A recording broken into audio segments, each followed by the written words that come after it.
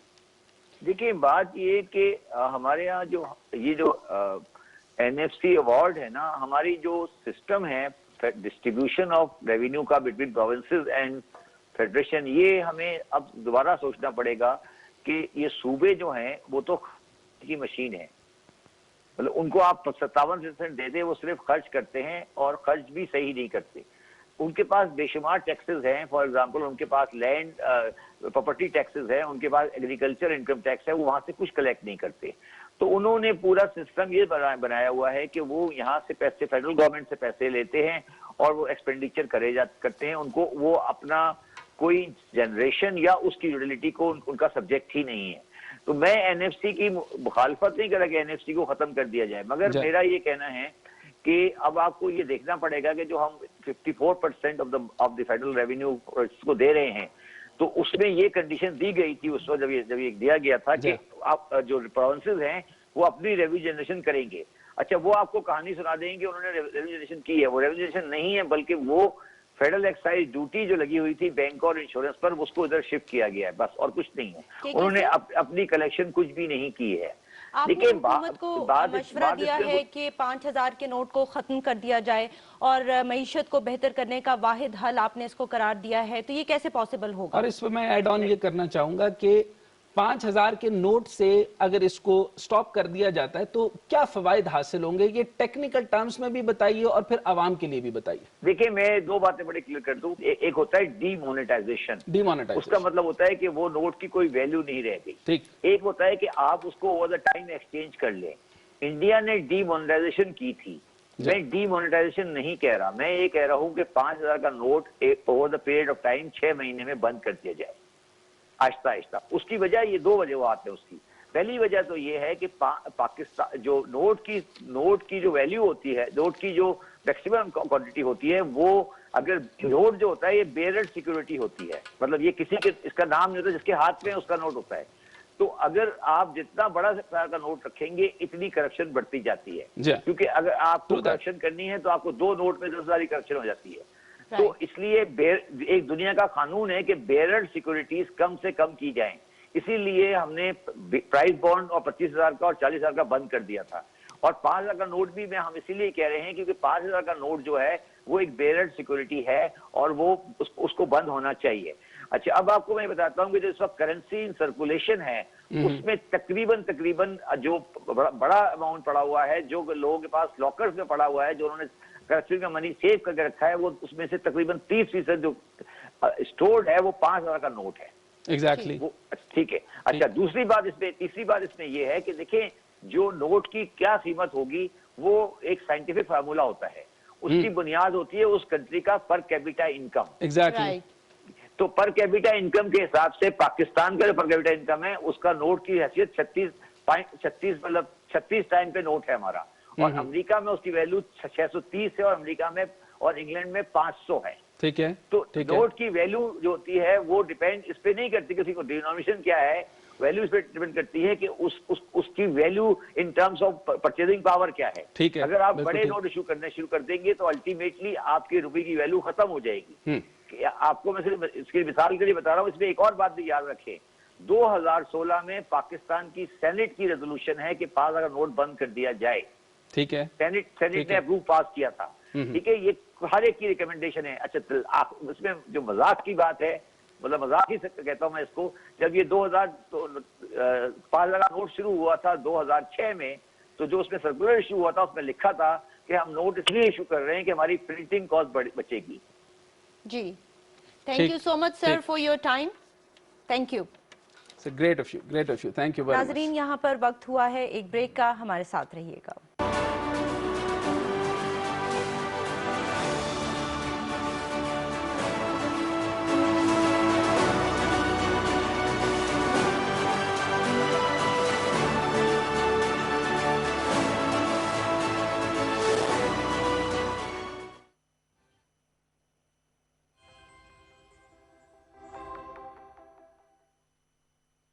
Allah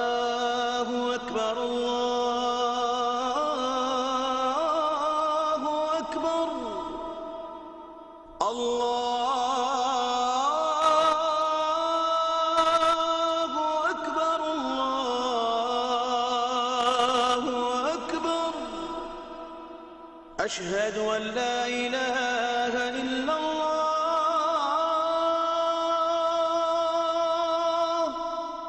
أشهد أن لا إله إلا الله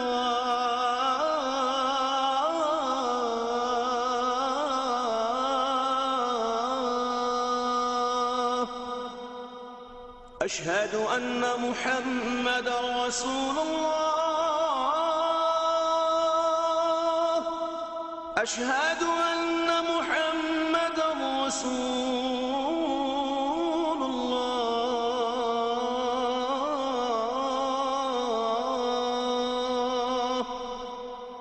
حي على الصلاة حي على الصلاة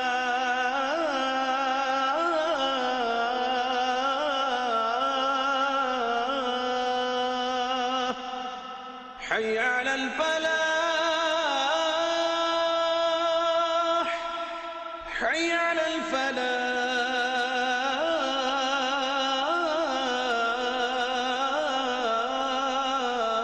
الفلاح الله أكبر الله أكبر لا إله إلا الله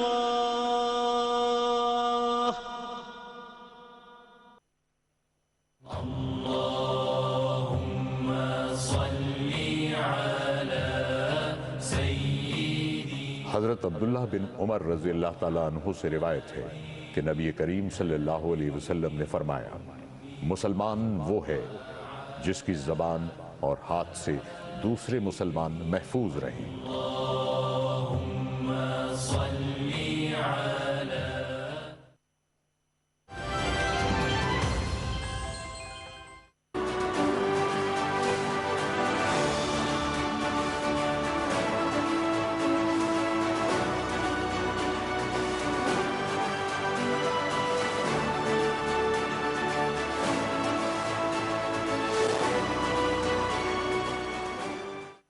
ویلکم بیک ناظرین. ڈاکٹر صاحب شبر زیدی صاحب کے ساتھ ہماری گفتگو بہت اچھی رہی. آپ ذرا اس کو کنکلوڈ کیجئے گا اور بتائیے گا کہ حکومت نے وہ کیا ریفارمز کی ہیں جس سے تبدیلی آ رہی ہے اور چینجز ایکسپیکٹڈ ہیں. سب سے بڑی بات تو یہ ہے کہ یہ ایک لفظ میں بولا کرتا ہوں اکثر کہ prime minister Imran Khan political maverick بننے جا رہے ہیں. وہ جس طریقے سے اور ان کی ٹیم بھی اسی طریقے سے اور اسی طرز کے اوپر چلتی جا رہی ہے. سب سے بڑی بات یہ کہ انہوں نے ڈاکومنٹڈ اکانومی کا آغاز کر دیا. انہوں نے کارٹلز اور مافیا کے خلاف اچھا خاصا سخت اقدام اٹھائے. آپ نے دیکھا ہوگا کہ انفارمل معیشت جو پاکستان کی بن چکی ہے وہ 50% سے زیادہ ہے اور شبر زیدی صاحب نے کہا شاید تقریباً لگ بھگ 80% کے قریب بھی ہم انفارمل اکانومی پہ جا رہے ہیں. اگر آپ یہاں دیکھیں کہ ہر جگہ کارٹلائزیشن، مافیا، منوپلی، اولیگوپلی یہ ساری آپ دیکھتے جا رہے ہیں. اس کے ساتھ آپ کو یہ دیکھنا ہوگا اس کے باوجود بھی آپ انڈائریکٹ ٹیکسز کی مد کے اندر بھی کلیکٹ کر رہے ہیں اور عوام کو یہ سمجھنا ہوگا کہ ان کے اوپر جو یہ ٹیکس لگ رہے ہیں یہ پچھلے دور کی سارے معاملات. آپ اگر جب 13 ارب روپے کی یعنی 100 ارب کی بجلی چوری ہو رہی ہو، 13 ارب روزانہ کرپشن ہو رہی ہو، تو شبر زیدی صاحب کی بالکل بات درست ہے کہ ای اپیل سسٹم تو لے آیا جائے گا اور اس کے اندر آپ ڈیجیٹائزیشن لائیں گے. لیکن اس سے پہلے جو کموڈیٹیز کے اوپر اتنا بڑا کارٹل ہے اور اتنا بڑا معاملات ہے، ادھر بلوچستان اور انٹیریئر سندھ کے اندر کے حالات ایسے ہیں کہ کئی جگہوں کے اوپر پتہ بھی نہیں چلتا کہ پیٹرول اور باقی جگہوں پہ 50 روپے اور 60 روپے تک بک رہا ہے. تو ان حالات کے اندر آپ دیکھیں کہ ایف بی آر کی پرفارمنس بہت حد تک بہتر ہو گئی ہے. عوام کو یہ پتہ ہونا چاہیے کہ ان کی ہیلتھ، انفراسٹرکچر اور ایجوکیشن جب تک لو ٹیکس کلیکشن رہے گی آپ کی نہ صحت بہتر ہوگی، نہ آپ کا انفراسٹرکچر یعنی روڈ انفراسٹرکچر بلڈنگ بنے گی، نہ آپ کی ایجوکیشن یعنی تعلیم معیاری ہوگی. اگر یہاں تک یہ ٹیکسیشن پروسیس صحیح نہ بنا اور عوام نے ان کا ساتھ نہ دیا، اور کچھ لوگ جو ہیں وہ عوام جو ہے وہ جانتی ہے اور کچھ نہیں جانتی، ان کو جانتے بوجھتے ہوئے ان لوگوں کو بھی قائل کرنا پڑے گا کہ وہ فائلرز بنیں، سیلز ٹیکس کی طرف آئیں. اور یہ جو سمگلنگ ہے پاکستان کو لے ڈوبے گی. اس سے بہتر ہے کہ آپ پرائم منسٹر نے جو اس وقت دوبارہ سے ایک میٹنگ کال اپ کی ہے، آپ دیکھیں گے کہ ڈاکومنٹڈ اکانومی اور فارمل اکانومی کے اوپر ایک یعنی یوں سمجھ لیں کہ یہ جہاد کی صورت بن گئی ہے. اس سے بڑی جہاد کی صورت اور کیا ہوگی کہ آپ کے پاس 5 لوگ اب تک آپ نے ریفارمز کے معاملے کے اندر وہ آتے گئے اور پیچھے ہوتے گئے اور انہوں نے کہا اس سے بہتر کوئی شخص آ جائے, اس سے بہتر کوئی شخص آ جائے. 45 مضبوط افسران کے خلاف زبردست ان کا کریک ڈاؤن کیا گیا اور ان سے پوچھا گیا کہ آپ نے یہ معاملات اس کے اندر کیا. دو طرح کے پرابلمز ہیں, ہمیں انٹرنل پرابلمز بھی ہیں اور ایکسٹرنل پرابلمز بھی ہیں, اور ہمیں بڑے لوگ تو ہیں یہ 400 خاندان سے لے کر ان بڑے خاندانوں کی کارٹلائزیشن چھوڑیے. ان کی اب لسٹ مانگ لی گئی ہے, ایف بی آر نے LTOs کو 2 ہفتے کا ٹائم دیا ہے. جمہوری نظام کے جو معاملات کے اندر آپ دیکھیں پارٹیوں سے منسلک ہونے کی وجوہات یہ ہوتی ہیں. ایک تو بڑے خاندان ہو گئے, جس طرح شبر زیدی صاحب نے کہا کہ صرف اور صرف جاگیردار نہیں ہیں, یہ بڑے انڈسٹریلسٹ نہیں ہیں, لیکن ان سے منسلک وہ چھوٹے چھوٹے لوگ بھی جو کہ سپلائی چین کے اندر مختلف جگہوں کے اوپر ہوتے ہیں, وہ اپنی افیلیشنز, حکومتی افیلیشنز کی وجہ سے بھی بہت فائدے اٹھاتے ہیں. تو یوں کل بنا کر کے کوئی بھی بزنس مین یہ نہیں چاہتا کہ وہ سیلز ٹیکس دے اور مختلف ٹیکسز پے کرے. تو مناسب بات یہ ہے کہ ہم ڈائریکٹ ٹیکسز کی طرف آئیں. جو میں نے پہلے بھی کہا کہ اگر آپ 12 لاکھ روپے بھی کماتے ہیں اس پر صرف آپ نے 2000 روپے دینا ہے. تو اب کارروائی کی جائے گی بڑے لوگوں کے خلاف, یہ میں خبر دیتا چلوں اور یہ میں آپ کو بتاتا چلوں کہ جیسے شبر زیدی صاحب نے ایک جہادی کام کیا ہے اور وہ ساروں کو کھل کر بتا رہے ہیں کہ کیا پرابلمز ہیں اور میں کیوں چلا گیا. اور اس کے بعد یہ بھی بتایا جا رہا ہے کہ عمران خان صاحب پرائم منسٹر آف پاکستان بالکل لحاظ نہیں کریں گے اور شدید قسم کا کریک ڈاؤن ہوگا. لوگوں کو رجسٹرڈ ہونا چاہیے, جتنی ان کو نوٹسز بھیجے گئے ہیں اس کے اوپر ان کو جواب دینا چاہیے, اور اگر وہ جواب نہیں دیں گے جس طرح آپ نے 25 یہی میں پوچھنا چاہ رہی تھی کہ کیا ان کے خلاف کارروائی کی جائے گی, سزائیں دی جائیں گی, کیونکہ نوٹسز تو بھیج دیے جاتے ہیں لیکن کیا کوئی فالو اپ سسٹم ہے؟ اس میٹنگ کے اندر جو آپ آنے والے وقت میں ایف بی آر کی میٹنگ ہو رہی ہے, یہ پرائم منسٹر صاحب اس کے اندر سخت گیر قسم کے اقدامات کرنے والے ہیں. ٹھیک ہے, آپ یہ بتائیے کہ اگر کوئی ٹیکس پیئر جو ہے وہ فیک ریٹرنز فائل کرتا ہے تو اس کو کیسے چیک کیا جائے گا؟ اچھا, اس طرح کا معاملہ یہ ہوا کہ جیسے آپ نے جی ایگزیکٹلی جو 20% میں نے آپ کو بتایا کہ اتنا رسپانس ہوا ہے, شبر زیدی صاحب نے کہا اس سے بھی کم ہوا, لیکن اب آپ یہ دیکھیں کہ جنہوں نے ریسپانس کیا بھی تو میکسیمم فیک کیا. میں آپ کو یہاں پر یہ بھی بتاتا جاؤں کہ بڑی عجیب و غریب بات ہے کہ این جی اوز بنا کر لوگ یونیورسٹیز کو رجسٹرڈ کرتے ہیں, این جی اوز بنا کر آپ کے مہنگے ترین ہاسپٹلز چل رہے ہیں, این جی او بنا کر آپ کے مہنگے ترین سکولز چل رہے ہیں. مجھے نام لینے کی ضرورت نہیں پڑے گی, لیکن آپ پوری پاکستان کو پتا ہے کہ یہ این جی اوز کے نام پر بناتے ہیں اور اس کے اوپر 1 روپیہ ٹیکس نہیں دیتے, اور ان کی جو کمپیٹیٹو پرائس ہے, یعنی ایک بچے کی فار ایگزامپل ایک بچے کی فیس لاکھ سے شروع ہوتی ہے, 50,000 60,000 70,000 تک ان بچوں کی فیسز لے کر جب ان کے پاس آتا ہے تو یہ ملک کو کیا دے رہے ہیں؟ کچھ نہیں دے رہا ہے. این جی او کے نام کے اوپر یہ ٹیکسز سے اپنے آپ کو ریفرین کرواتے ہیں. آخری سوال آپ سے میرا یہ ہوگا کہ ایف بی آر کے اندر کرپشن کو کیسے کم کیا جائے گا؟ کیا کوئی چیک اینڈ بیلنس سسٹم ہے؟ یہ اس سے بڑا چیک اینڈ بیلنس کیا ہوگا کہ سیلف اکاؤنٹیبلٹی. ابھی 5 چیئرمینز آ گئی, ان کو اس حکومت میں تو پاکستان ساروں کو ابھی یہ نہیں کہنا چاہیے کہ یہ ڈر کے چلے گئے, یہ سیلف اکاؤنٹیبلٹی تھی. وہ یہ کہہ رہے تھے کہ اس لمیٹڈ ٹائم کے اندر اگر آپ شبر زیدی صاحب کی بات کریں یا اس سے پہلے 5 لوگوں کی بات کریں, یہ سب لوگ ٹیکنیکل لوگ تھے اور انہوں نے بڑے ٹیکنوکریٹک طریقے سے اس کو لے کے چلے, لیکن جب ٹارگٹ اچیو نہ کر سکے تو انہوں نے سیلف اکاؤنٹیبلٹی کی. انہوں نے کہا let the other person come, اور یہ ممکن ہے کہ بہتر طریقے سے اس کو پر کرے. یہاں پر اگر میں آپ کو ایک اور بات بتاتا چلوں کہ ہمیں عوام کو بھی جاگنا ہوگا, ہمیں دیکھنا ہوگا کہ کتنے طریقے ہیں اپنے ٹیکس معاف کروانے کے, این جی اوز کی بنیاد پہ سکول کھولنے کے, ہاسپٹلز کھولنے کے, اور باقی سارے معاملات. جس طریقے سے پرائم منسٹر عمران خان کی بات مانی گئی, اور خوشخبریاں ساتھ تھوڑی سی دیتا جاؤں کہ فورن ریمیٹنسز میں 2.27 کا اضافہ ہوا, اس میں 2 ارب کا مزید اضافہ دیکھا جانے والا ہے, 24% انکریز پچھلے سال میں ہو گیا.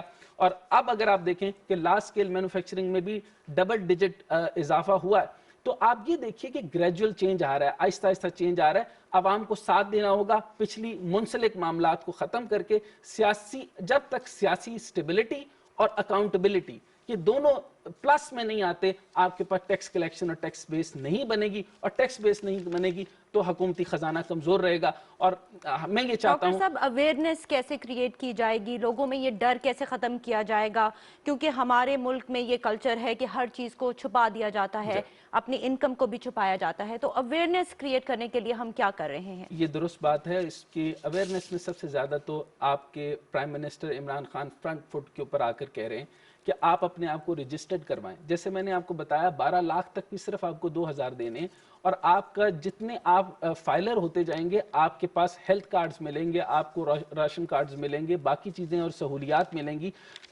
یو سی لیول تک آپ کو ملیں گے, ڈیوولوژن آف پاور ہوگی, آپ فنڈ زیادہ طریقے سے دے سکتے ہیں.